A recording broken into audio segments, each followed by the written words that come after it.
लोकसभा चुनाव 2024 के 7वें और अंतिम चरण का चुनाव 1 जून को होने वाला है। बिहार की 40 लोकसभा सीटों में अब तक 6 चरणों में कुल 32 लोकसभा सीटों पर मतदान हो चुका है। इस बार 7वें और अंतिम चरण में 8 सीटों पर चुनाव होने वाला है। इनमें राजधानी पटना के 2 लोकसभा सीट पटना साहिब और पाटलिपुत्रा सीट शामिल है। इसके अलावा नालंदा, जहानाबाद, भोजपुर, बक्सर, सासाराम और काराकट लोकसभा क्षेत्र में भी मतदान होना है। अंतिम चरण का चुनाव काफी महत्वपूर्ण माना जा रहा है क्योंकि इस चरण में बिहार के कई दिग्गज नेताओं की प्रतिष्ठा दांव पर लगी हुई है। इनमें पाटलिपुत्रा लोकसभा सीट से लालू प्रसाद यादव की बड़ी बेटी मीसा भारती तीसरी बार चुनावी मैदान में है, जिन्हें रामकृपाल यादव टक्कर दे रहे हैं। तो वहीं पटना साहिब से बीजेपी के दिग्गज नेता रविशंकर प्रसाद दूसरी बार मुकाबले में है। सबसे दिलचस्प मुकाबला काराकट लोकसभा सीट पर है, जहां भोजपुरी सिनेमा के पावर स्टार कहे जाने वाले पवन सिंह चुनावी मैदान में हैं।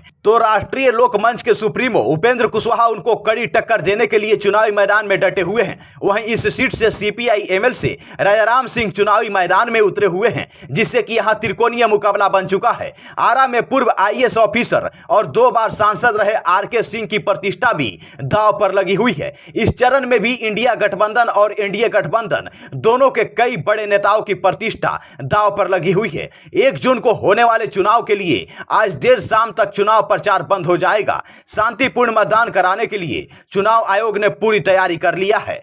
7वें चरण में सभी 8 लोकसभा सीट से 134 प्रत्याशी चुनावी मैदान में उतरे हुए हैं। इन 134 प्रत्याशी में से 12 महिला प्रत्याशी है, जबकि 122 पुरुष प्रत्याशी चुनावी मैदान में हैं। इस बार इन सभी 8 सीटों पर मायावती की बहुजन समाज पार्टी चुनाव मैदान में उतरी हुई है। तो एनडीए में बीजेपी के 5 प्रत्याशी, जेडीयू से 2 प्रत्याशी और राष्ट्रीय लोकमंच से खुद उपेंद्र कुशवाहा चुनावी मैदान में है। वहीं इंडिया गठबंधन में 3 सीटों पर आरजेडी, तो 3 सीटों पर सीपीआई एमएल और 2 सीट पर कांग्रेस चुनाव मैदान में है। मुख्य रूप से एनडीए गठबंधन और इंडिया गठबंधन में सीधी टक्कर मानी जा रही है। सिर्फ काराकट लोकसभा में पवन सिंह के चुनाव लड़ने की वजह से त्रिकोणीय मुकाबला बना हुआ है, नहीं तो यहां की लड़ाई सीधे तौर पर राजाराम सिंह से उपेंद्र कुशवाहा की थी। कहा जा रहा है कि एक तरफ उपेंद्र कुशवाहा के साथ बड़ी जनाधार दिख रही है, तो वहीं दूसरी तरफ पवन सिंह के साथ युवाओं का एक खेमा समर्थन में नजर आ रहा है। यहां के मतदाताओं का मानना है